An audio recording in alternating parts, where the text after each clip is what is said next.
Recet Elkan, Ben Abraham, de Torah Call Ministries, Amsegoula. Ravi de vous retrouver. Nous sommes encore à une énième vidéo.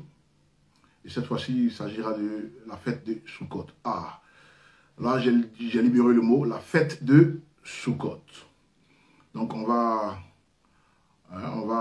essayer de surfer. On va beaucoup lire aujourd'hui, on a une vingtaine de versets à lire. Et donc, Sukkot commence le vendredi qui vient, là, au coucher du soleil. Et rêve Sukkot. C'est un jour de Shabbat. Et Sukkot a tout du tout comme ça. Sukkot a en son sein deux Shabbatot. C'est-à-dire Sukkot commence, le premier jour de Sukkot est un Shabbat. Et le 8e jour est un Shabbat. C'est-à-dire quand il prend fin. Et donc, aujourd'hui, on va beaucoup lire. Donc, il commence vendredi au coucher du soleil. Et puis, on a jusqu'à 7 jours. 7 jours. Et puis, le 8e jour, on a le 7e jour, même quand il finit, on a Oshana Rabbah. Le 8e jour, on a cheminé à Tseret. Et puis, c'est-à-dire le Shabbat, le samedi prochain, quoi. Le samedi suivant prochain, mais le samedi après le premier jour du Shabbat, pendant Sukkot, c'est la parashat Vizat Abraha qu'on va lire, mais en pleine fête de Simrat Torah. Vous voyez comment le calendrier biblique il est intéressant. Il nous montre beaucoup d'entités, il nous montre comment comprendre Elohim, qui est notre époux, comment le comprendre. Elohim, il faut le comprendre. Il se comprend. Il nous a donné un calendrier biblique dans la Bible, dans sa parole. Et donc, nous devons d'être droits dans nos bottes en écoutant. On dit Shema, écoute et obéis. Donc, c'est Israël qui parle. Shema Israël, Adonai Eloheinu, Adonai Erad, Baruch Shem Kavod, Marut Ole Olam Vahed. Et donc, on écoute et on obéit. Et donc, cette convocation, comme je vous le disais tantôt dans les vidéos précédentes, et c'est le High Holidays. On a commencé avec Yom Teruah. Et la semaine dernière, enfin, il y a quelques jours, on a fini avec Yom Kippur. Le lundi, Yom Kippur. Et Sukkot. Vous voyez, les rendez-vous se suivent. Et j'avais expliqué dans les vidéos précédentes sur ma chaîne YouTube, vous allez voir que j'ai expliqué. Il y en a même pour l'année dernière, l'année passée et tout, sur mes pages Torah Call, Facebook ou mon mu personnel, c'est Elkan. On parle beaucoup de Sukkot, on parle beaucoup des Moedim, les temps fixés, les Mikraï, Kodeshim, c'est important. Et donc, je fais mention des rendez-vous précédents. J'avais dit comme ça que Yom Teruah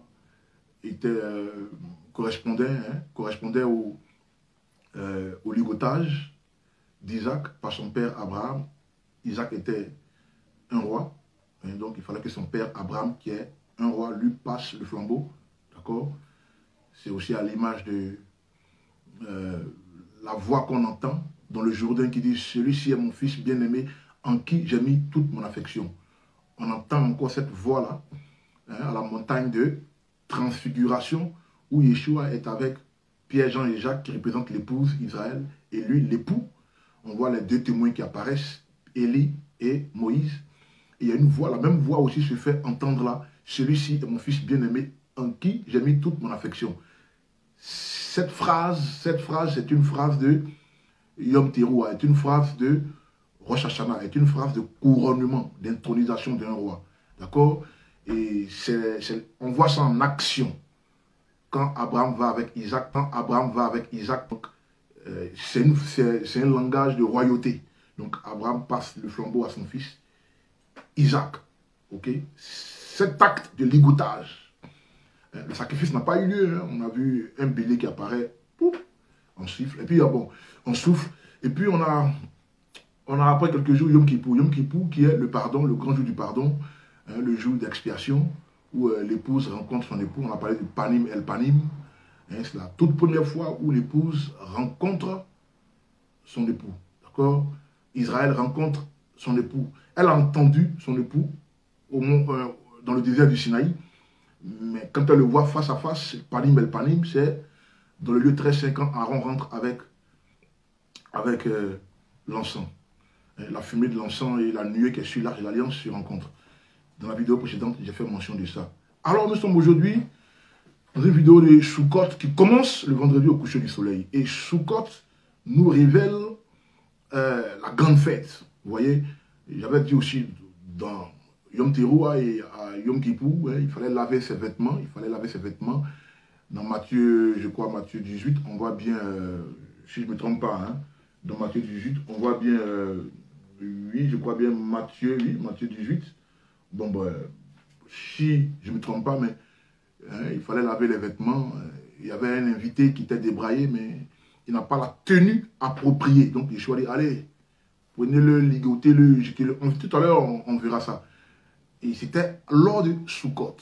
Et c'était une parabole que Yeshua donnait. La parabole pour ce qui doit venir lors de l'avènement, la seconde venue de Yeshua. Donc, c'est une parabole qui donne au sujet de la fête de Sukkot. Donc, ceux qui n'ont pas les vêtements bien nettoyés, c'est-à-dire le cœur,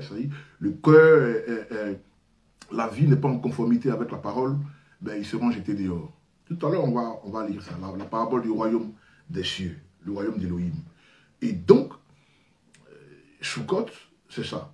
Donc, l'épouse qui est pardonnée, ça veut dire qu'elle a fait, Yom Teruah, elle a fait Yom Kippur, donc, c'est la fête. Menorah, Shabbat. D'accord? C'est pourquoi Sukkot est une fête qui commence le premier jour par un Shabbat, et le dernier jour, ça finit par un Shabbat le 8e jour. D'accord? Tout ça, c'est important. La cheminée Atzeret. Alors, aujourd'hui, c'est Sukkot, et donc, que dit la Bible réellement au sujet de Sukkot? On va beaucoup lire aujourd'hui. Hein. Que dit la Bible au sujet de Sukkot? J'ai plusieurs vidéos sur Sukkot, des publications aussi, donc vous pouvez vous mettre à l'aise, même sur ma chaîne YouTube, comme j'ai dit. Et la pensée chrétienne avance que la loi est caduque. C'est le côté le plus dangereux. La pensée romaine, okay, catholique ou évangélique, en tout cas, le christianisme dans sa globalité avance que la loi est caduque. Bon, elle ne comprend pas ce que c'est que la loi, mais mon peuple périt par manque de connaissances. On n'a pas dit le diable est là pour nous faire périr, non. C'est parce qu'on est ignorant qu'on va périr. Donc, le Rav Kefa, Pierre, il dit quoi? Ajoutez à votre foi de la connaissance. Et à la connaissance, ajoutez la piété.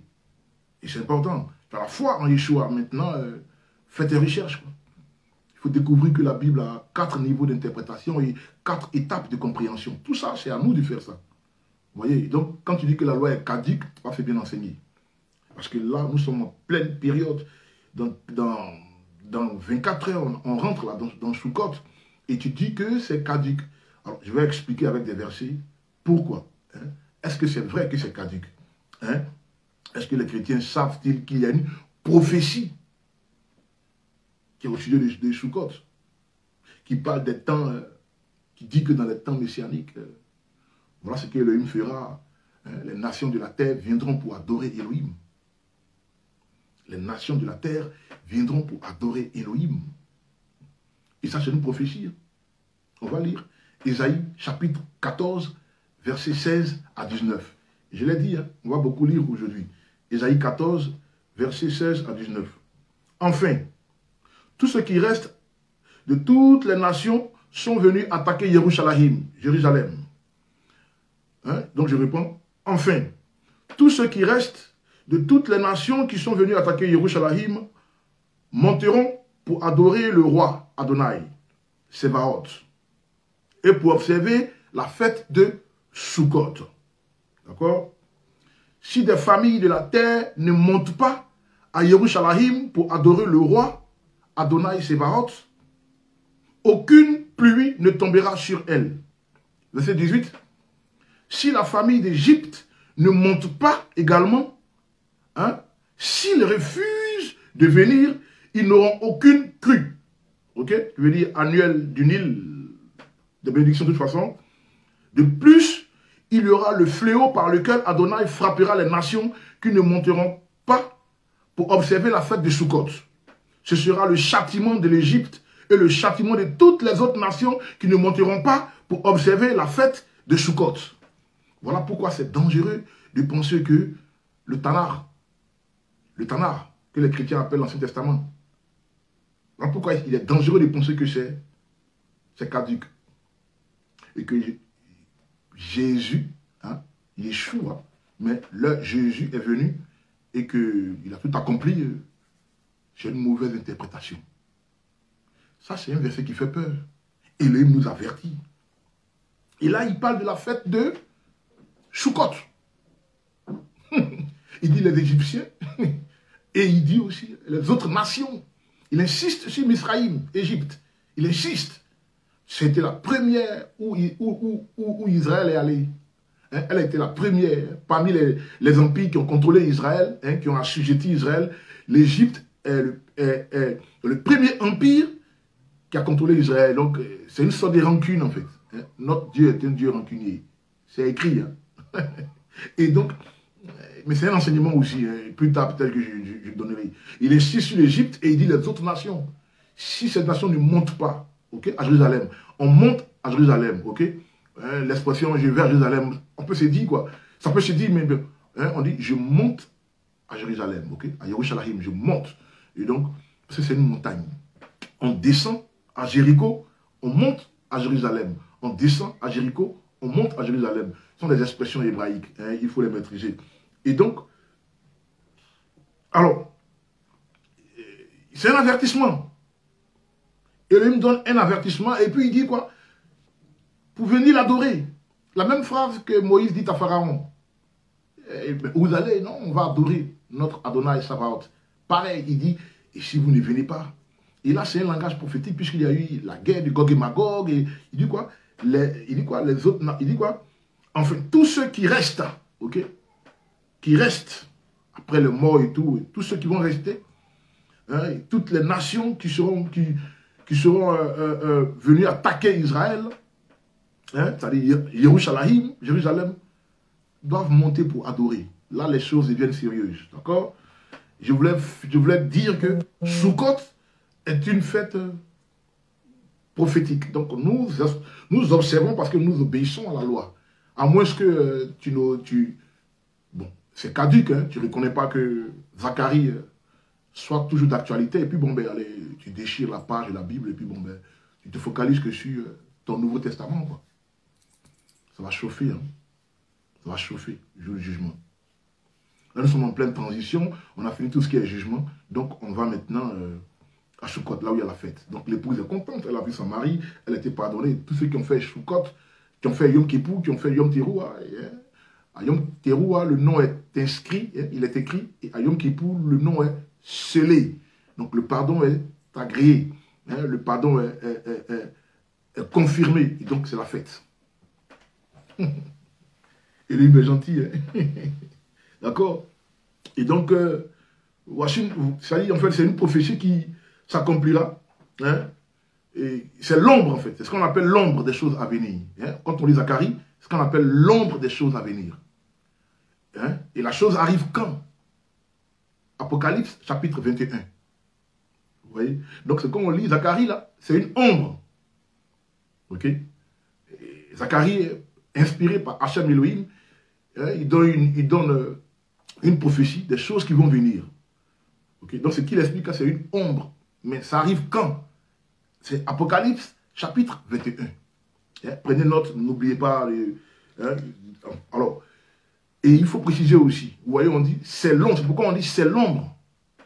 Si vous allez aller dans des Bibles, des versions des Bibles comme Louis II, qui a trompé beaucoup de pasteurs, qui a trompé beaucoup de guides spirituels, qui n'arrivent pas, qui ne comprennent pas en fait ça, qui ne comprennent même pas ce qu'il fait. Parce que tu entends la version de Louis II, avec laquelle ils se sont lancés, ils disent c'était l'ombre des choses à venir. Non. Vous voyez, les terminologies comptent, les conjugaisons comptent. C'est l'ombre des choses à venir. On ne dit pas c'était l'ombre.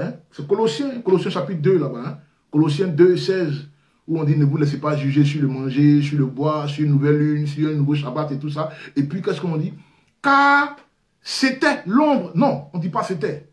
On dit c'est l'ombre des choses à venir. Parce que Zacharie nous donne. L'ombre arrive. Enfin, nous sommes pleins dans l'ombre, parce qu'on va célébrer Sukkot. Mais ce n'est pas la grande finale. La grande finale, c'est dans l'Apocalypse 21.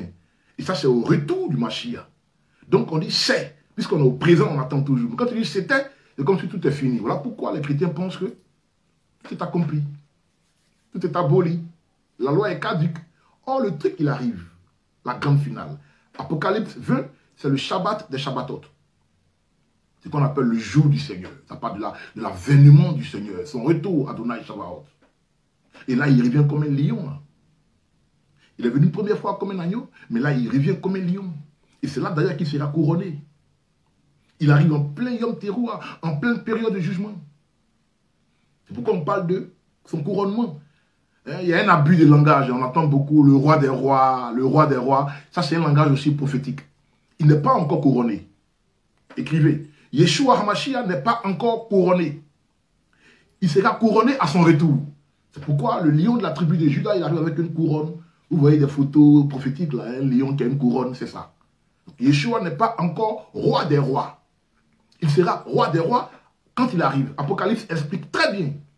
Vous voyez, donc ce sont des petites choses comme ça que les gens, bon, ils sont allés avec, et puis bon, ça crée de mauvaises interprétations, et puis bon, les gens se mettent à l'aise en fait. D'accord? Il fallait que... Donc, c'est Sukkot qui fait ça. Hein?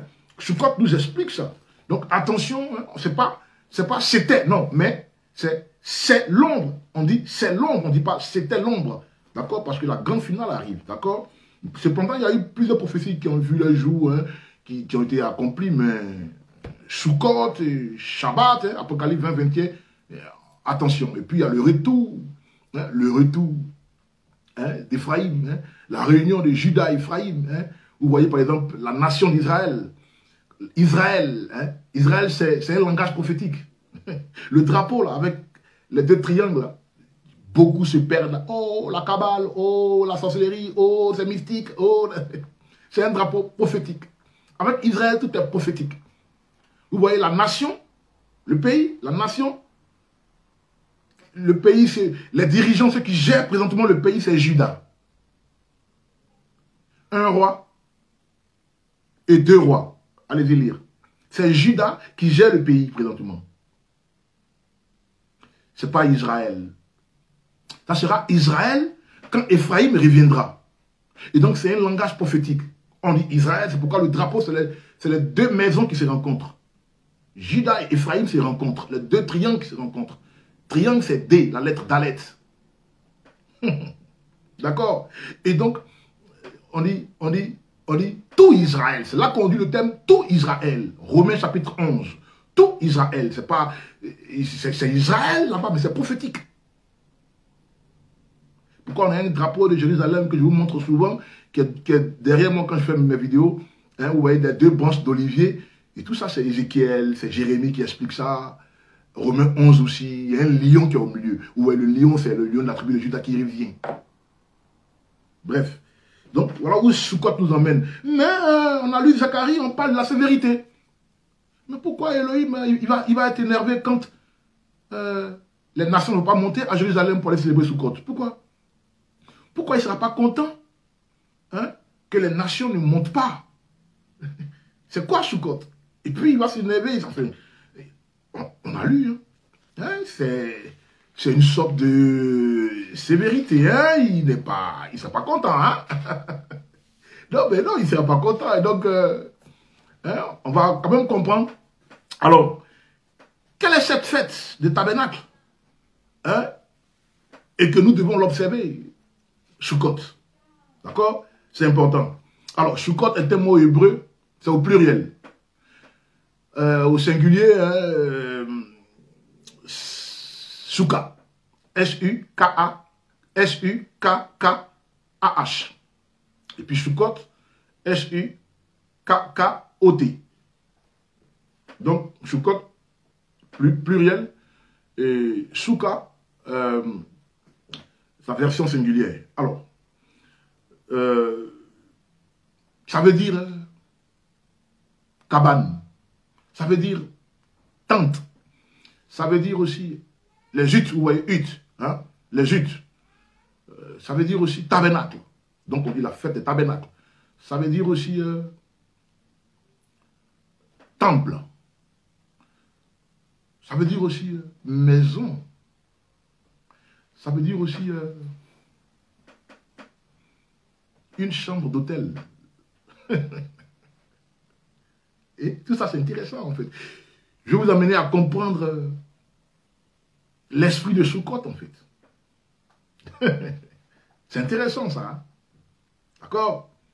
Et donc, déjà, il faut savoir que Sukkot est une fête. C'est la troisième et dernière fête.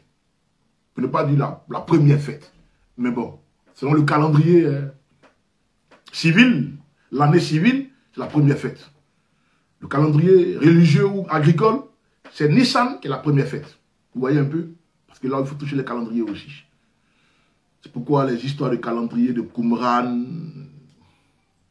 c'est pas trop cohérent, quoi. Mais bon, c'est pas grave.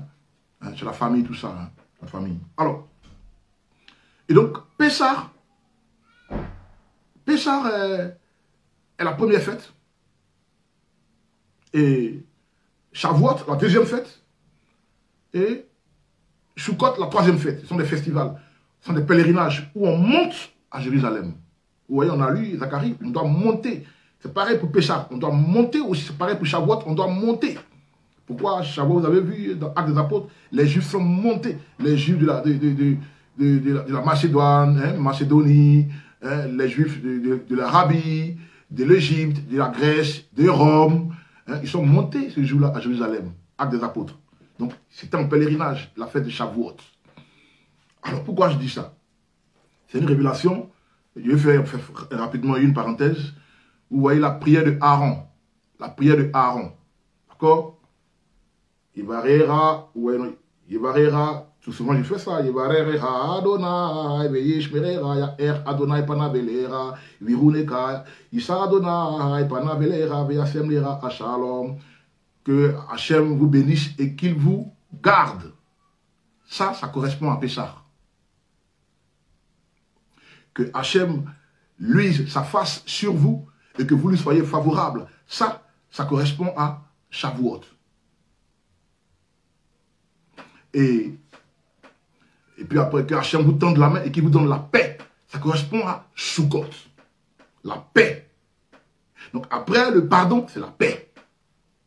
Donc là, nous sommes où ça? Sous la tente et nous sommes à l'aise avec notre époux. Il y a la paix dans le foyer maintenant. Elle avait déconné autrefois dans le Gan Eden. Maintenant, il y a la paix. D'accord?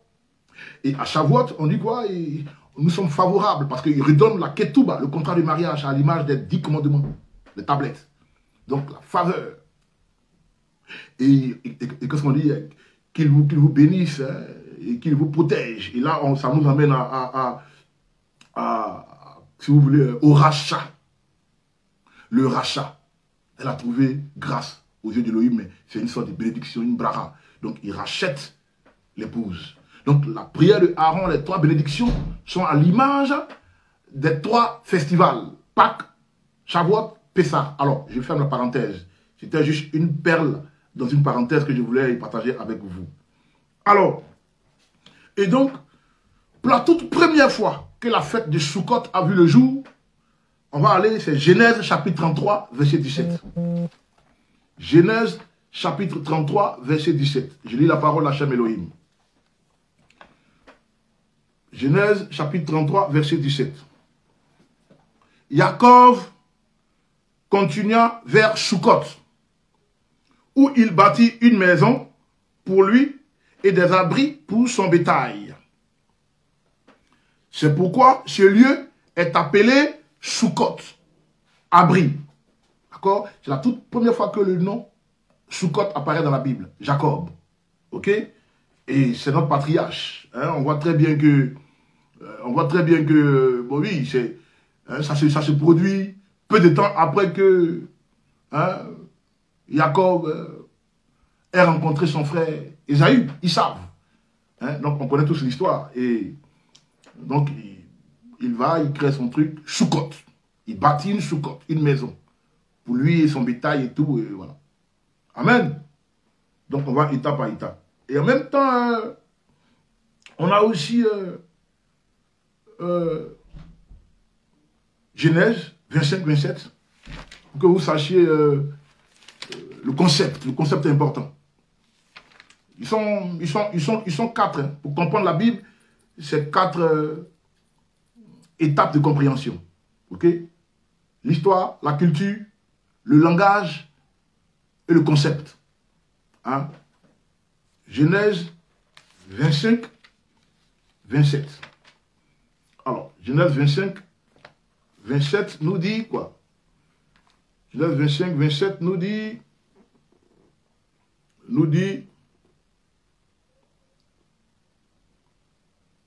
les garçons grandissent et Isav devint un chasseur habile, un homme d'extérieur, alors que Jacob était un homme tranquille qui restait dans les tentes.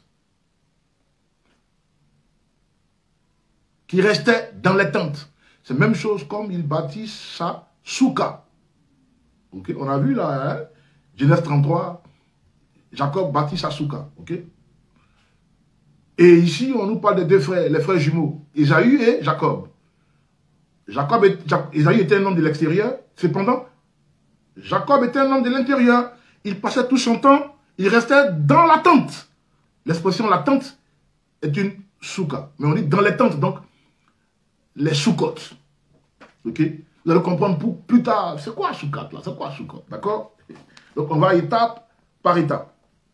Vous avez aussi Exode 12, 37. J'avais dit au début de la vidéo qu'on va beaucoup lire. Hein? Prenez note pour ceux qui suivent.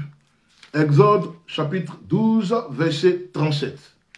Alors, il lit la parole d'Hachem Elohim à la veille de Sukkot.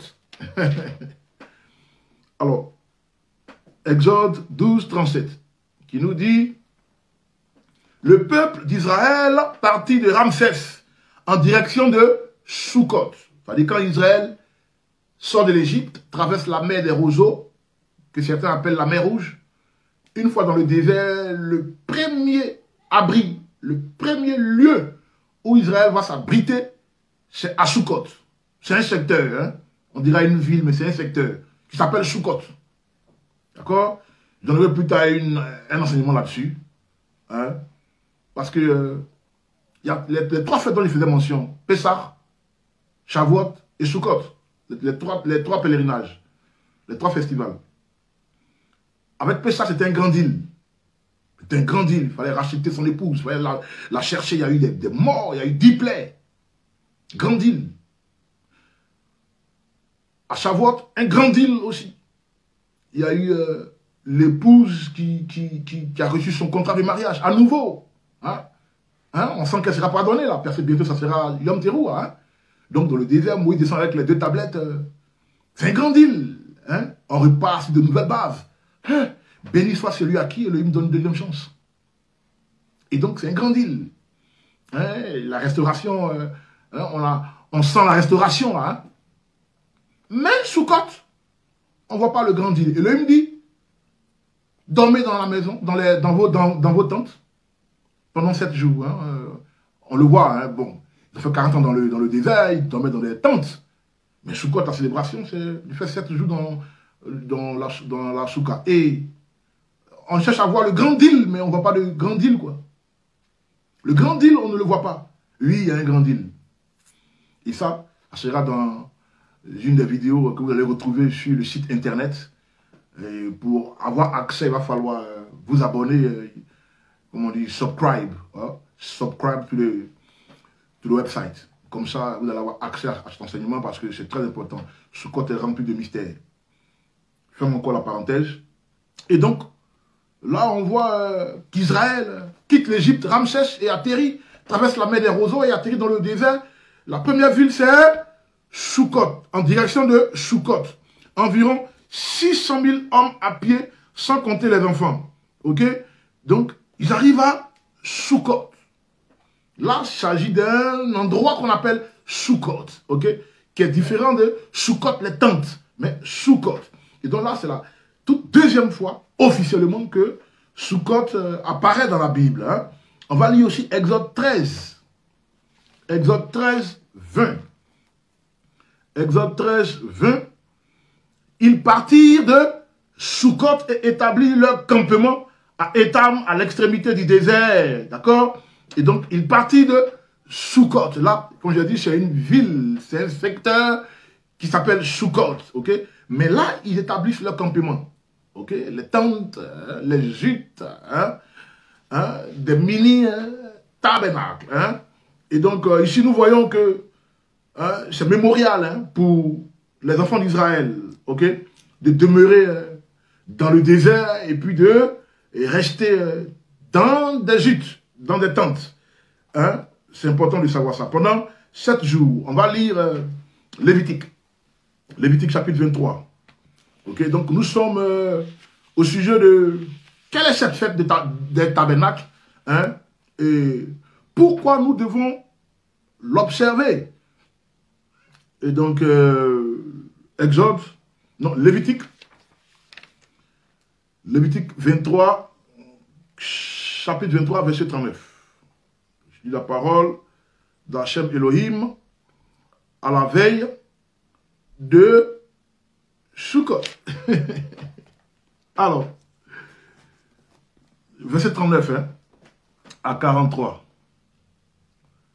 Mais le 15e jour du 7e mois, lorsque vous aurez récolté les produits agricoles du pays, vous observerez une fête. Je marque une pause.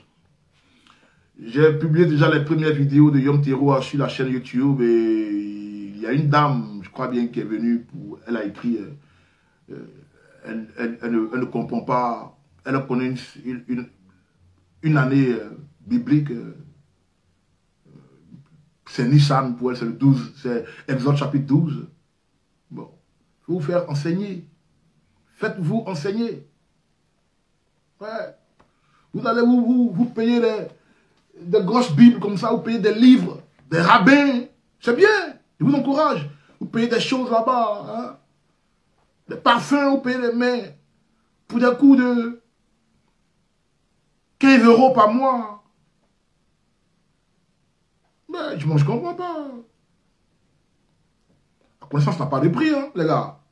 Je dis ça parce que, en plus de ce que j'ai fait, des vidéos, je mets là-bas, elle a la lourdeur, ces personnes, on la paresse. Allez, mais lisez, asseyez-vous. Regardez, ça fait 1 heure, mais regardez la une, et puis, faites attention, parce qu'on ne pose pas des questions que tu as déjà répondu dans la vidéo. Et puis faites-vous enseigner, parce que vous pensez que il y a un seul calendrier, Exode 12. Exode 12, il faut expliquer. Le calendrier, l'année civile, ou l'année jubilaire, ou aussi l'année shabbatique, d'accord, la nouvelle année des années, commence par la tête de l'année qui est Tishré. Et ça, c'est de Genèse à Exode. Vous voyez? De Genèse à Exode.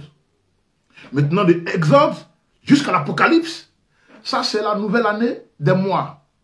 C'est là que l'homme dit à Israël, qui est maintenant une nation bâtie, commencez à compter les mois.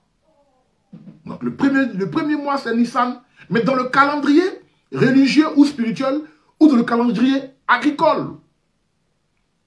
Et ça, c'est Exode à Apocalypse. Mais ça, on ne vous dit pas ça. Mais les gens ne connaissent pas ça. Les gens ne connaissent pas ils ne connaissent pas ce truc-là. Et donc, bon... Donc, moi, quand on me pose des questions comme ça, là, c'est... I don't like that, man. Faites-vous enseigner, et puis bon, ben, on évolue. Merci. Alors, donc, je relis. C'est pourquoi là, c'est expliqué. Hein, c'est très joli à voir. Hein. Lévitique 23, à partir du verset 39, c'est trop beau à voir, là. Hein. Là, c'est bien expliqué, là. Hein.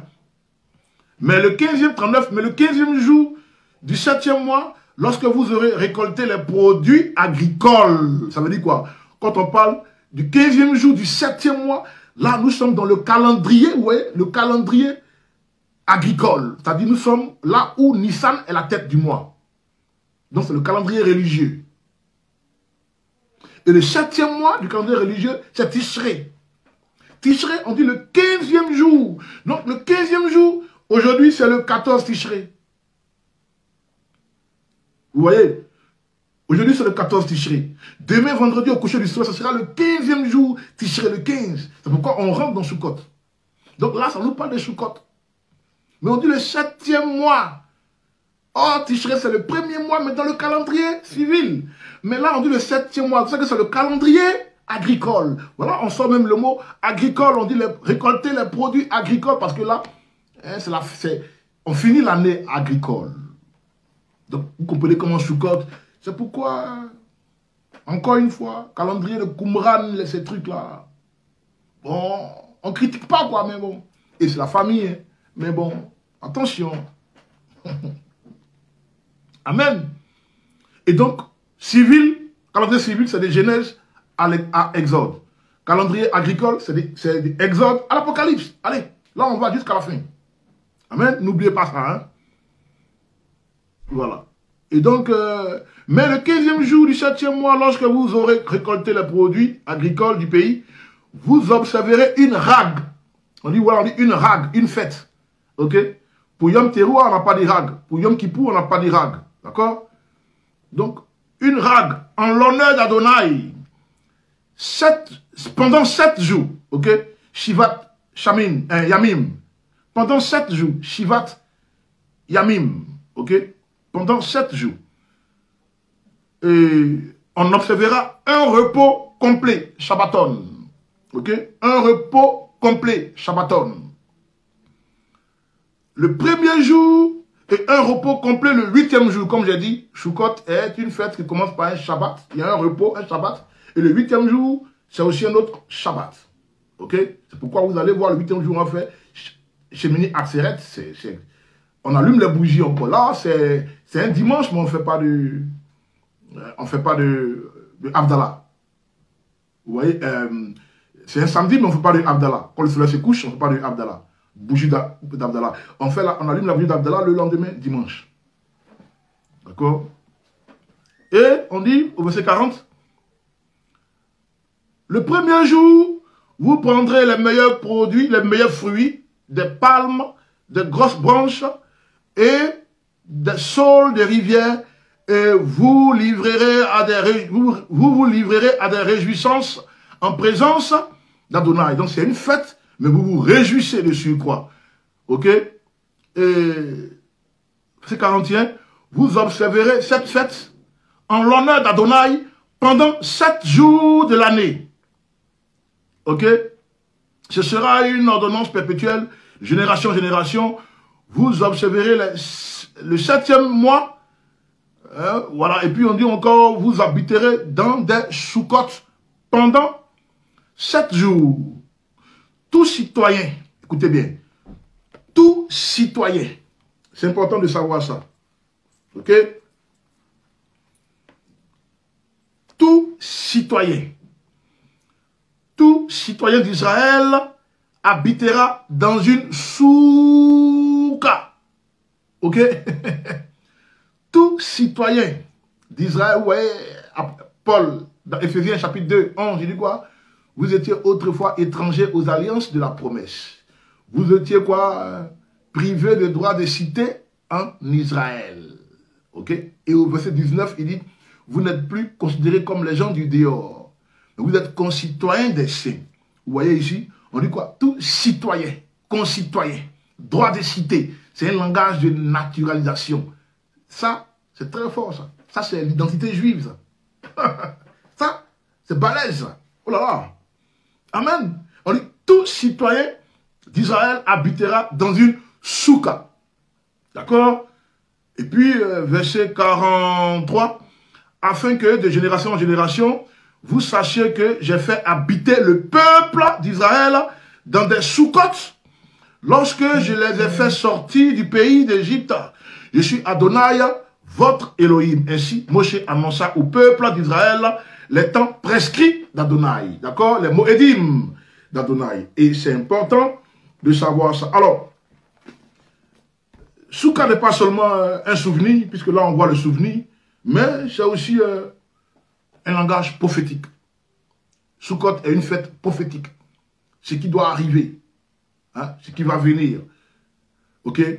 Tout ce qu'on lit, tout ce que Israël est en train de faire dans le désert, tout ce que Moïse dit à Israël, ce sont des choses qui nous préparent. Les Moedim, où on a fait Yom Teruah, ça nous prépare. Yom Kippur, c'est l'image du dernier jugement, ça nous prépare. Et si vous voyez bien, c'est la période où Yeshua va arriver. C'est la période où il va arriver. Son retour sera dans cette période-là. Yom Teruah, Yom Kippur et Sukkot. Puisque Apocalypse explique qu'il sera là à Sukkot. Apocalypse 21 explique clairement que Yeshua sera là à Sukkot. Et avant Sukkot, qu'est-ce qu'on trouve? On trouve Yom Kippur, le jugement. Bien sûr qu'il y aura un jugement et ceux qui vont rester avec lui vont célébrer. On va voir ça après. On va voir ça après. Très intéressant ça.